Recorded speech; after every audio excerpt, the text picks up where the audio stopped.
Hey everyone, it's Gamefruitpulp and welcome back to another Building Toronto video.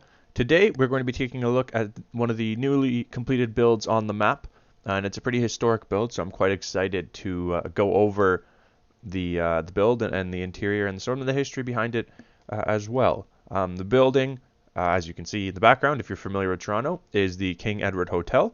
The King Edward Hotel was built by Building Toronto builder Storm, so thank you to him for all its hard work and effort into building this build, because it's a pretty difficult build to create accurately, and I think he did a good job trying to capture as much of the detail as he could with the blocks we had available to us. The building is a difficult color to recreate in Minecraft. It's sort of like a yellowish brick, and we don't really have anything that really suits that. Sandstone was too light, and oak wood I thought was the best fit as well, so I'm happy with his block choice and all that kind of stuff. But anyway, the way this video is going to work is we're going to tour the build, and as we tour the build I'm going to talk about it and talk about some of the history of the project, or of the build I should say, because there is quite a bit of it. Like we did in a previous video, we're going to be referencing the book Toronto Then and Now by Doug Taylor, so if you're interested in purchasing that book, check the description. That's not sponsored or anything, I just don't like using other people's work and not giving them credit, so that's the reasoning for that. And then we're going to start with that. We're going to start with what Doug Taylor has written about the King Edward Hotel, and then we'll move into some other information just to make sure that we cover off all the information on this building so that you guys know as much as you can about it. So we're going to start, obviously, like I said, with the book, and so here's what Doug Taylor has to say about the King Edward Hotel. The King Edward Hotel at 37 King Street East was constructed where the town of York's early day jail once stood. The first prisoner executed there was John Sullivan, who was hanged on October 11th, 1798 for stealing a forged note having a value of $1. On the site of the old jail, George Gooderham, a prominent businessman, industrialist, and real estate magnate, built the King Edward Hotel and named it after King Edward VII, whose reign commenced the year construction began on the hotel. It was designed by one of America's leading architects, Henry Ives Cobb, in collaboration with Toronto's architect E.J. Lennox, the designer of the Old City Hall. The hotel opened in 1903, advertised as Toronto's first luxury hotel. It was immediately embraced by the elite of the city and remained Toronto's finest hostelry for over 6 decades. Toronto's finest hostelry for over 6 decades. The photo then shows a photo of a press club dinner, which obviously I can't show you guys because, well, I'll try and find it. If I can find it, I'll share it, but probably won't be able to find it. The book continues.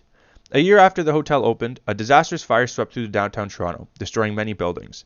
The fire raged for over 8 hours, firefighters from Buffalo and Hamilton rushing to Toronto to assist the local brigades. Those that arrived after 5 a.m. were in time for a complimentary breakfast served by the hotel. Between the years of 1920 and 1921, on the east side of the hotel, an 18-story addition was added to the King Eddie, as it became affectionately known. One of the popular features in the new addition was the Crystal Ballroom, located on the top floor. By the 1970s, the area surrounding the hotel became less fashionable, and it appeared that the hotel might be demolished. However, in 1980/81, the building was renovated and restored to its former glory. In 2009, the hotel acquired new owners, and a part of it was renovated to create condominiums. In 2013, it again changed ownership and was renamed the Omni King Edward, which is as it's named today. And so Storm was able to capture the Crystal Ballroom, which I'm sure will be shown at some point in this video. And that was one of the cool things that Storm did, is the interior of this building is also as precise as we could make it. So just continuing with some more information about the building. The structure opened in 1903, and when it opened it had 400 rooms and 300 baths, and it was originally claimed to be entirely fireproof. In 1922, the 18-story tower with an additional 530 rooms was constructed, and the top 2 floors, as mentioned, were Crystal Ballroom. And the ballroom was eventually closed in the late 1950s due to stricter fire codes, which is ironic considering the building was claimed to be completely fireproof. And the ballroom was not restored until basically 2017, when the new owners, the Omni, took over the hotel and wanted to restore the ballroom to its original glory. There's been quite a few dignitaries and celebrities that have lived or visited the hotel, including Mark Twain, Rudolph Valentino, Louis Armstrong, Elvis Presley, Margaret Thatcher, Britney Spears, and Ernest Hemingway, who actually lived in the hotel for a little bit. And for the hotel's 100th anniversary, the Ontario Heritage Trust unveiled a commemorative plaque on May 8th, 2003. So obviously the building is considered a historic building now, and we can hope that it will never be demolished because of that, which is a very good thing. Just to cover off the technical details, the height is 190 feet or 58 meters obviously for the lower part, not for the 13th floor. And there's 18, the floor count is 18, but there's no 13th floor, so it's technically 17 floors tall. That is pretty much everything on this build. Hope you guys enjoyed the video, and I hope you enjoyed the sort of historic background.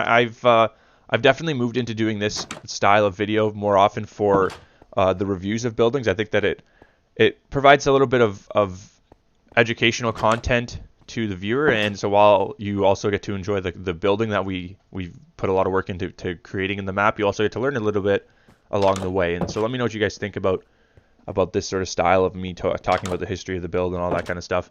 And that's pretty much it. If you're new to the channel and you enjoyed, be sure to subscribe so you can see more content in the future. And if you're a returning viewer and you enjoyed, be sure to leave a like.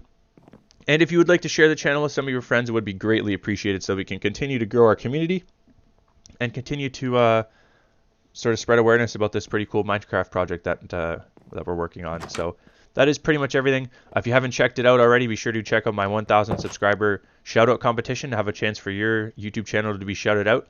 And that's pretty much it. My name is Gamefruitpulp. This has been Minecraft Building Toronto, and I will catch you guys all next time. Have a good one.